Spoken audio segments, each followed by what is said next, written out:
¿Cómo están? Buenas noches. 1 de octubre de este año 2019. Bienvenidos a la revisión de las noticias. Más adelante estaremos con ustedes mostrándoles una entrevista que hizo nuestro colega Hugo Varela a uno de los representantes de una empresa que está detrás de uno de los proyectos también de carretera hídrica que pretende llevar al norte agua del río Biobío. Una conversación muy interesante que vamos a tener en breve. Ahora le contamos que vecinos del Cerro Chepe de Concepción llegaron hasta el Servicio de Evaluación Ambiental a entregar una serie de observaciones ante el proyecto de puente ferroviario de EFE.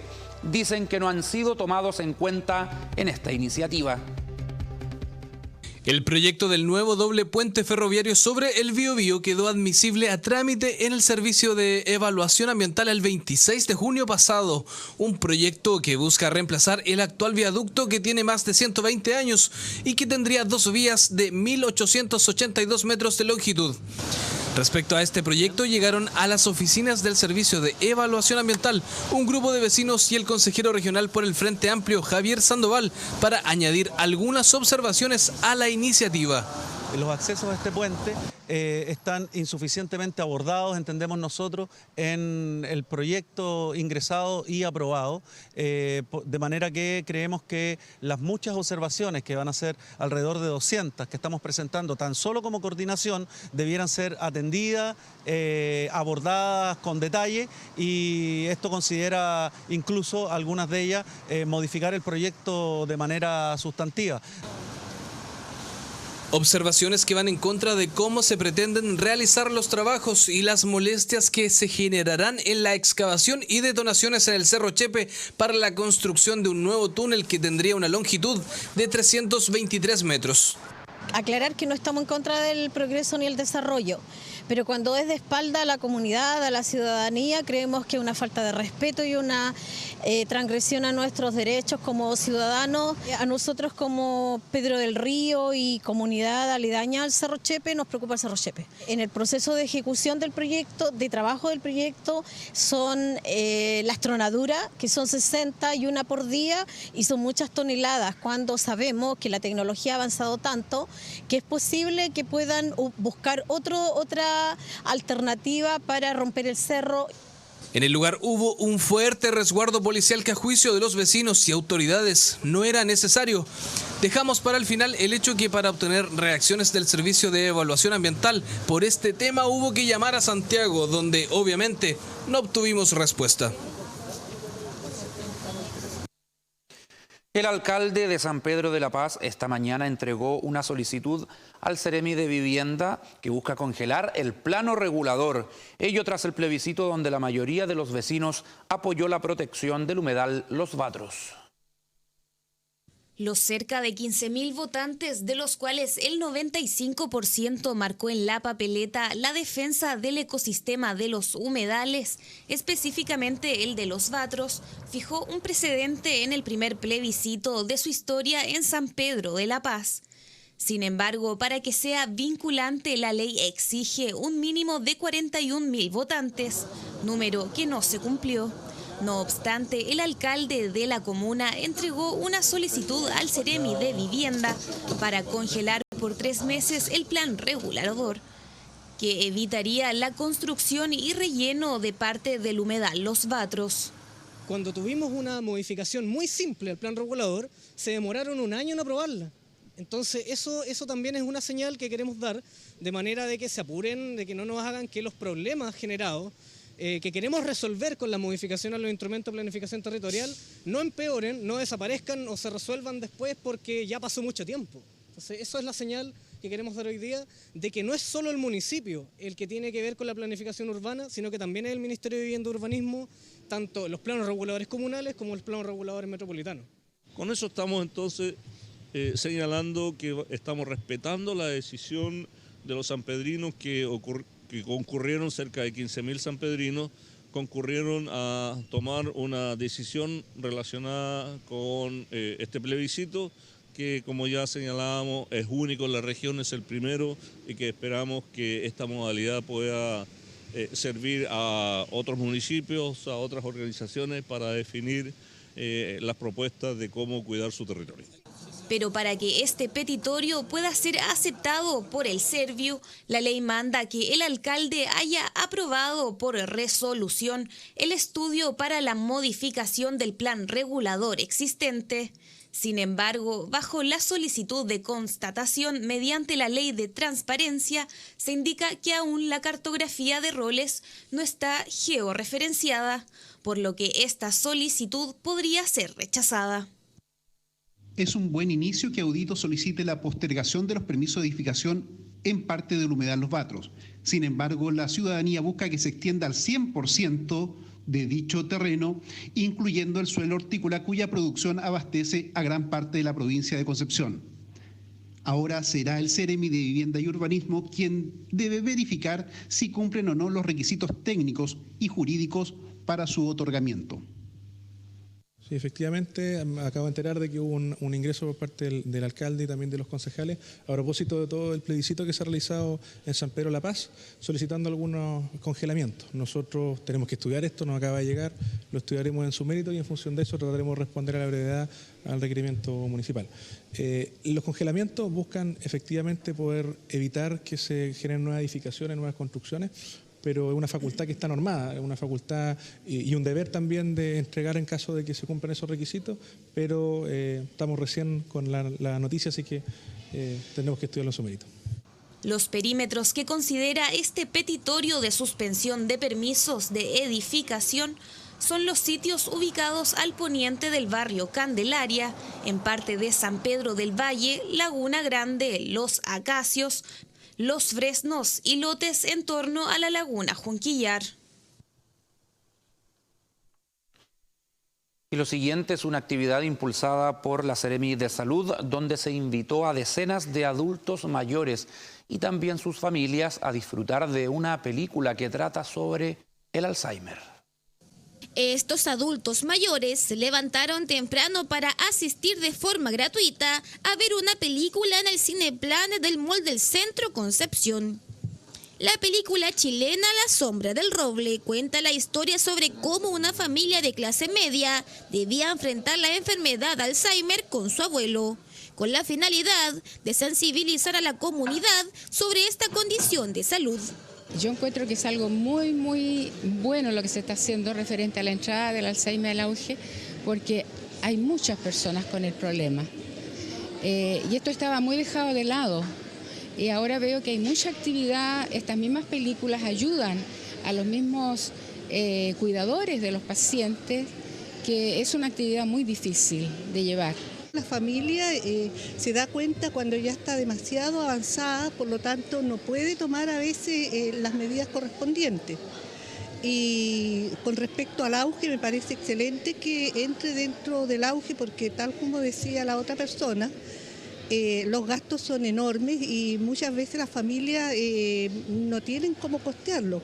La actividad está marcada en el cierre del mes del Alzheimer y otras demencias, que hoy son parte del auge. Ya estamos entrando a todo lo que tiene que ver con la patología del Alzheimer en el auge. Y por lo tanto ya con esto damos también el puntapié inicial a eso. El 21 de septiembre el Día Internacional de esta enfermedad y por lo tanto con esta actividad nosotros queremos sensibilizar, saber que es un problema de salud mental que en Chile es preocupante. En la región tenemos cerca de 1.300 casos que están en evaluación de diferente gravedad. Estas enfermedades mentales son de carácter degenerativo, que pueden manifestarse a cualquier edad, siendo el grupo de personas mayores de 60 años los más vulnerables. La forma más común de demencia, responsable de un 60 a un 80% de los casos, corresponde al Alzheimer. Si nosotros como profesionales de la salud y de las otras diferentes áreas somos capaces de abordar a esta persona en etapas tempranas, podríamos enlentecer un poco el avance y asimismo hacer mucho más llevadera la enfermedad para los familiares, porque hay que considerar que es algo que no afecta solamente a la persona, sino que también tiene efectos directos sobre el resto de las personas que conviven con él. Las señales iniciales son la dificultad para recordar información recién aprendida. A medida la enfermedad avanza, se agravan los síntomas y presentan desorientación, cambios de comportamiento, dificultad para hablar o caminar. El apoyo familiar es fundamental para sobrellevar esta enfermedad.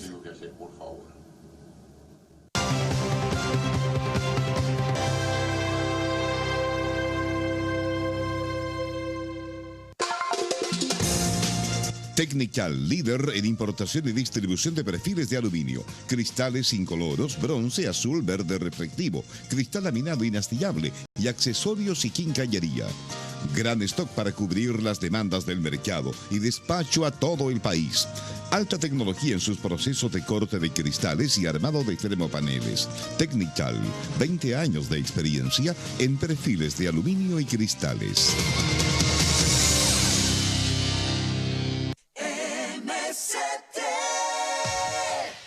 MST. Los mejores precios.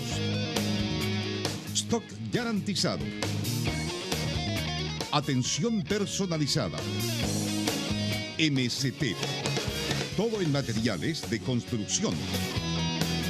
Acceso costado Avenida Jorge Alessandri.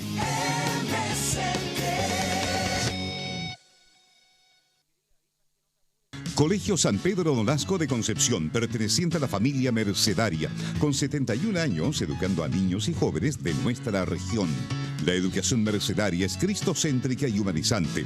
Buscamos entregar educación de calidad para desarrollar las habilidades de nuestros alumnos en las ciencias y formar personas que vivan los valores del Evangelio, aportando a nuestra sociedad con justicia, verdad, solidaridad, empatía y libertad. Únete a nuestra comunidad. Libres para liberar.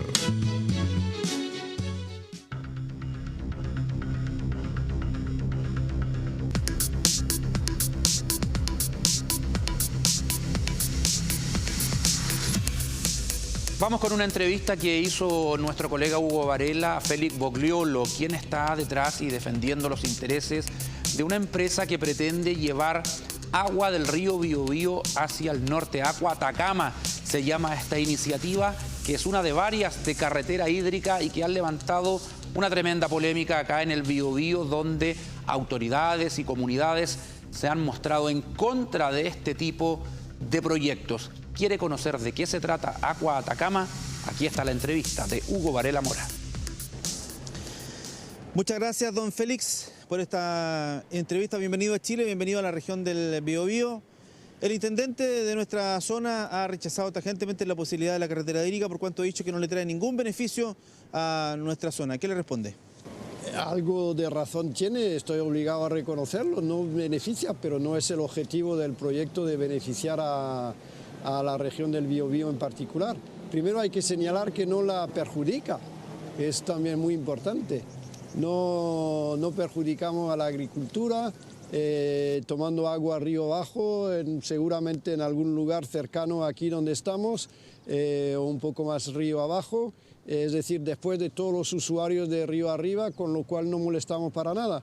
Tenemos un sistema para captar agua muy cuidadoso del medio ambiente, medir el caudal ecológico que requieren los ecosistemas de la desembocadura y de la pluma del río en el mar para no afectar a los pescadores, que me reúno con ellos esta tarde, con lo cual lo más importante es que no le perjudicamos. Esto es un proyecto país, se trata de salvar la agricultura del norte, mitigar el cambio climático, captando CO2, adaptando la agricultura del norte al cambio climático. Entonces, luego, si hace falta inventar algún sistema para beneficiar a la región del Biobío, pues se puede estudiar. Tenemos que implantar una fábrica para fabricar el tubo que va a hacer la conducción. Se puede pensar en implantarla aquí en Concepción, es estudiarlo. Usted señala que no tiene ningún perjuicio para la región del Biobío, pero impacto sí hay. Toda obra humana tiene impacto en el medio ambiente y esta obra también tiene impacto en el medio ambiente. Eso desde luego, no puedo decir que no tiene ningún impacto, eso sería mentir decir que no tiene ningún impacto, pero tiene pocos y estamos dispuestos a estudiarlos con la gente competente que quiera discutir de esto para mitigarlo, disminuir los impactos eventuales negativos que no hayamos tomado en consideración y ampliar los beneficios que se puedan ampliar. Luego de la entrevista que tuvimos hace ya, no sé, varios meses, se presentó un nuevo proyecto de carretera hídrica, sí. El proyecto de Reguemos Chile, que va por el interior de nuestro país, digamos. Ahora el gobierno tiene que decir si eventualmente es este o el otro proyecto. ¿Cuál es la diferencia a favor suya en su proyecto versus el de Reguemos Chile? Claramente nosotros tomamos agua río abajo, con lo cual y tenemos una ruta submarina que disminuye al mínimo posible los impactos negativos que puede haber, por no decir que los quita a todos. El proyecto de Reguemos Chile es un trasvasije terrestre normal y corriente que en Europa conocemos desde hace 2000 años con los romanos, con lo cual todos los estragos de un trasvasije terrestre están súper documentados desde mucho tiempo y se conocen, y ese no escapa a esos estragos, es un trasvasije normal y corriente. ¿Podemos hablar de excedentes de agua en los ríos? Ya nadie habla, o muy pocos se atreven a hablar de que el agua de los ríos se pierde en el mar, pero ¿podemos hablar de excedentes en los ríos? Depende de lo que se defina como excedente de agua. Aquí ha habido un estudio que ha sacado, que ha sido solicitado por la Corfo, realizado por la Universidad de Chile, que le ha costado a la Corfo $150.000.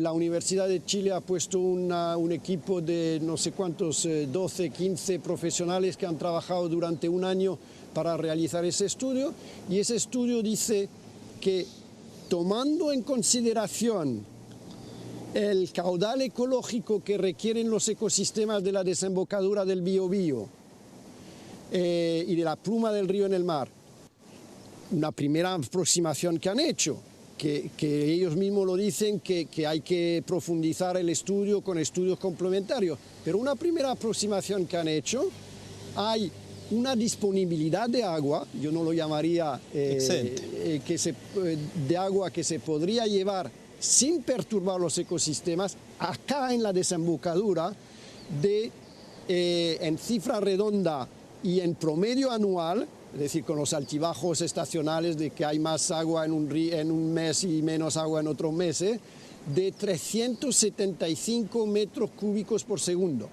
Y nosotros, la DOH ha solicitado derechos de agua acá en la desembocadura por 38 metros cúbicos, con lo cual estamos hablando de menos de un 10%, de aproximadamente un 10% de esa disponibilidad. Ahora, que haya gente que tenga argumentos para decirle a la Universidad de Chile, oye, te has equivocado acá, te has olvidado de esto y tal y cual, bueno, esto es cuestión de discutirlo, de poner los expertos y que lleguen a un consenso. Cuando conversamos con los principales detractores del tema de carretera hídrica, nos han señalado que existen las plantas desalinizadoras y que serían una gran posibilidad para llevar agua al norte de nuestro país. Pero es una excelente solución para el consumo humano y para el consumo industrial. Usted lo sabe perfectamente, básicamente en todo el mundo, y Chile no es excepción, el consumo humano es del orden de un 5 o un 10%. El consumo industrial es del orden de un 10 o 15%, aquí en Chile industrial quiere decir principalmente minero, y el consumo agrícola es del orden del 80%.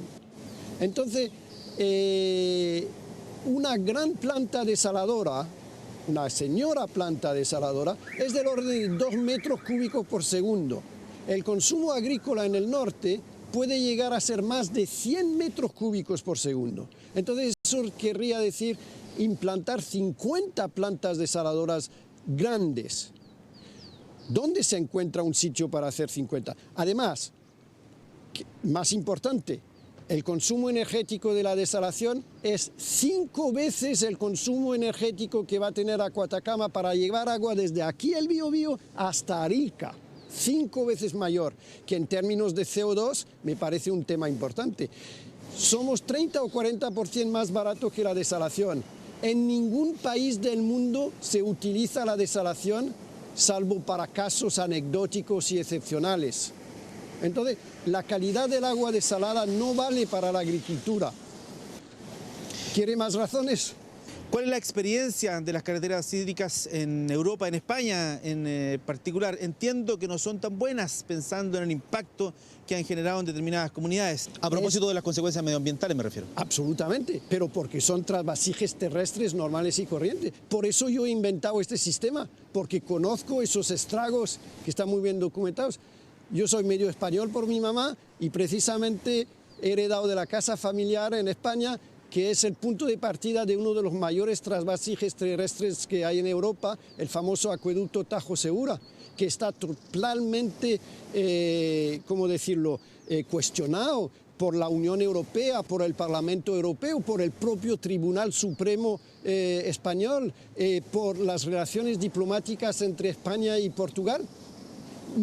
Ningún país democrático ha realizado en estos 50 últimos años, desde que se han levantado los movimientos ecologistas, los movimientos ciudadanos, un trasvasije, precisamente porque hay todos esos estragos. Entonces yo he inventado esto, es decir, ¿cómo se pueden tener los aspectos positivos de un trasvasije, que es el desarrollo económico y social, por el desarrollo agrícola, un mejor suministro para la actividad humana, para el consumo humano, para el consumo industrial, pero principalmente por agricultura en términos de caudal, ya lo hemos dicho, sin tener los inconvenientes? Pues precisamente tomando agua en la desembocadura, donde tienes que cuidar de una sola cosa, pero que es muy importante, los ecosistemas de la desembocadura. Y hay gente muy capacitada para decirnos cuáles son las necesidades de los ecosistemas de la desembocadura. En particular tienen ustedes aquí la Universidad de Concepción, el EULA, que van a expresar su opinión y nos dirán, y vamos a llegar a un consenso. A lo mejor no son los 375 metros cúbicos por segundo que ha dicho el estudio de la Corfo y de la Universidad de Chile, será más, será menos,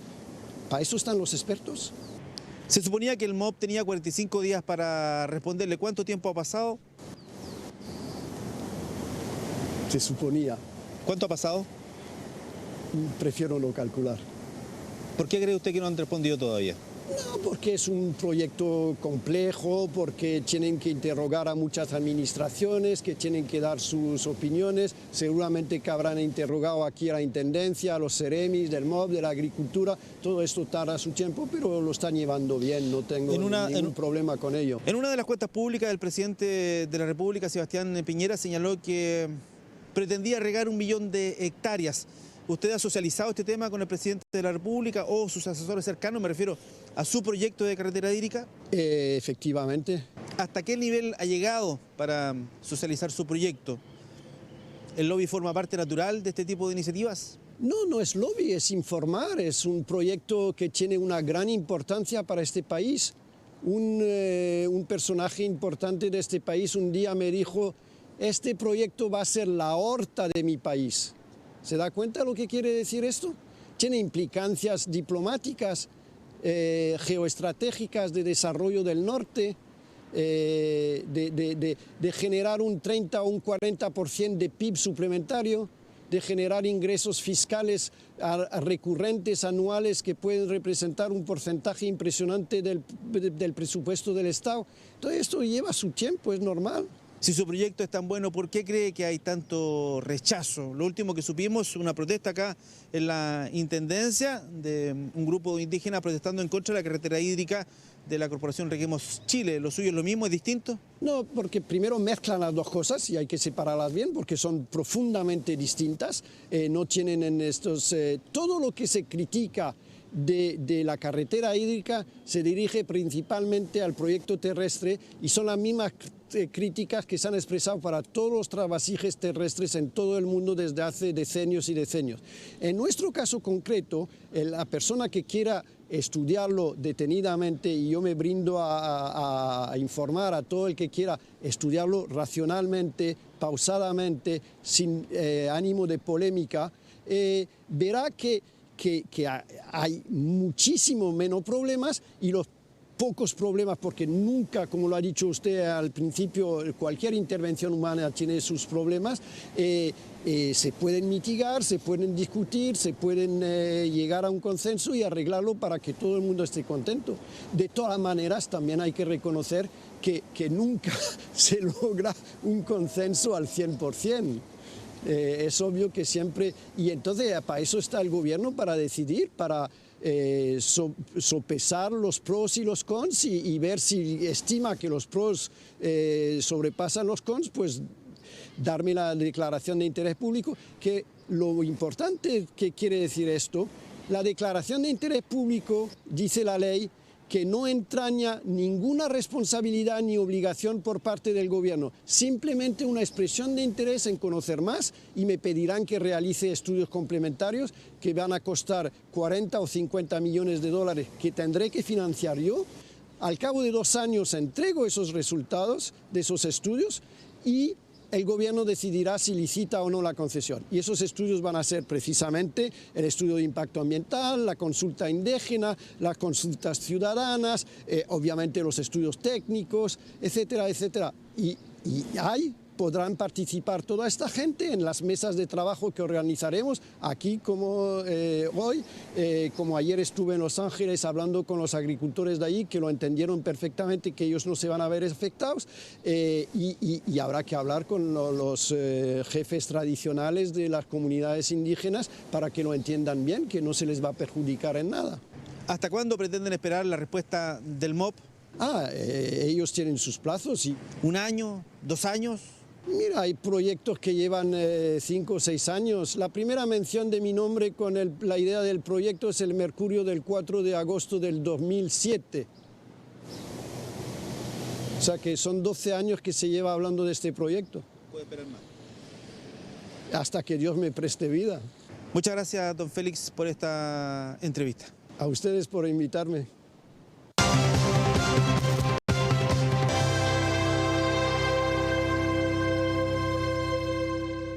El profesor pidió crear algo que ayudara a mejorar la convivencia escolar. Hicimos un plan y lo diseñamos. Buscamos las piezas perfectas. Y después de algunos ajustes... Hola, soy Robin, la amiga robot de todo el colegio, y te invito a enfrentar hoy los desafíos del futuro. Aprendamos juntos en lenguajesdigitales.cl. Chile en marcha. Ministerio de la Educación. Gobierno de Chile. Full Center Car es servicio técnico mecánico automotriz, multimarca y desabolladura y pintura al horno. Ofrecemos la mejor calidad en nuestros servicios, una excelente atención y los mejores valores del mercado, a fin de lograr la satisfacción absoluta en nuestros clientes. A disposición, gran variedad de servicios altamente calificados y garantizados. Convenio con empresas e instituciones. Full Center Car es calidad y transparencia. A 10 minutos del centro, en el kilómetro 1.4, camino a Penco, se encuentran las canchas del fútbol profesional del Club Deportivo Universidad de Concepción, el cual posee un sistema de base elástica o shockpad que disminuye el riesgo de lesiones. Por ello, los profesionales las prefieren. Además, se cuenta con cafetería, amplios estacionamientos, camarines completamente equipados, fácil acceso, seguridad las 24 horas, excelente iluminación, primeros auxilios y un doble sistema de drenaje que permite jugar bajo la lluvia. Reserva tu cancha en www.cdcampaniludec.cl. Campo Deportivo Campaniludec, donde entrenan los profesionales y juegas tú.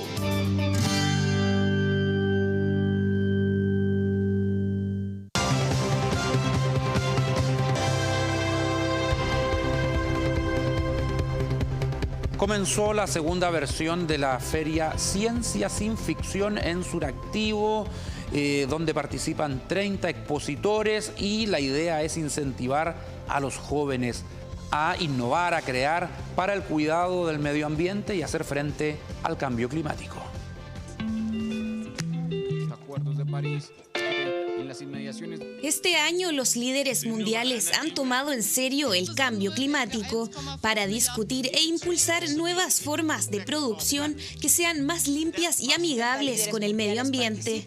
Pero son las generaciones más jóvenes las llamadas a participar en la acción global. Es por esto que hasta la Feria Ciencia Sin Ficción 2019 llegaron jóvenes de enseñanza media, quienes luego de identificar necesidades y falencias entregan sus propuestas sustentables. Nosotros tenemos un bichito por acá que se llama otecas, y esas se van comiendo las hojitas de los árboles y la larva igual. Entonces nosotros queremos evitar usar químicos que dañan al medio ambiente y aparte a la persona que lo usa, para que cambiarla con este que es amigable con el medio ambiente, que solamente ataca la plaga, no al árbol en sí. Son 4 contenedores que lo que hacen es optimizar el tiempo cuando van a reciclarlo y van a sacar la basura. Están conectados con una tarjeta de celular y lo que hace es que está conectado con un sensor de distancia que avisa cuando llegó al 85% de la capacidad máxima para que la gente lo vaya a recolectar y todo.